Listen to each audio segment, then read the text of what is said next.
কুমিল্লা সিলেট এবং চট্টগ্রাম সিলেট এবং ব্রাহ্মণবাড়িয়াগামী আশুগঞ্জ সহ সিলেট থেকে চট্টগ্রাম কুমিল্লা এবং ঢাকা যদি এই রোডে চলাচল করেন তাহলে আপনারা বুঝতে পারবেন এই রোডের পরিস্থিতি কেমন। বাংলাদেশের সবচেয়ে নাজুক অবস্থা, রোডের সবচেয়ে খারাপ অবস্থা এটি হচ্ছে ব্রাহ্মণবাড়িয়ার যে রাস্তাটি, এটি সিলেট থেকে চট্টগ্রাম যাওয়া এবং কুমিল্লার আসার একমাত্র রাস্তা। কুমিল্লা সিলেট এবং সিলেট চট্টগ্রাম কুমিল্লার যে রাস্তাটি, এটি ব্রাহ্মণবাড়িয়ার অংশ।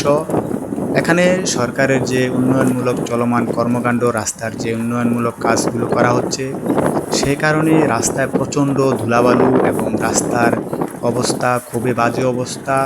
যে কোনো দিন যে কোনো সময় ঘটে যাচ্ছে এখানে দুর্ঘটনা এবং রাস্তা দিয়ে চলাচলে মানুষের যে স্বাস্থ্যের একদম অনুপযোগী এবং এই রাস্তার ধুলোবালুর কারণে মানুষের বিভিন্ন শ্বাসকষ্ট এবং বিভিন্ন প্রকার রোগ জীবাণুর এবং মারাত্মক ধরনের রোগ হওয়ার যে একটি মাধ্যম হচ্ছে সিলেট কুমিল্লা এবং চট্টগ্রাম রোডের এই রোডটি। এটি একদম বাংলাদেশের সবচেয়ে খারাপ অবস্থা, এটি সংস্কার করা জরুরি।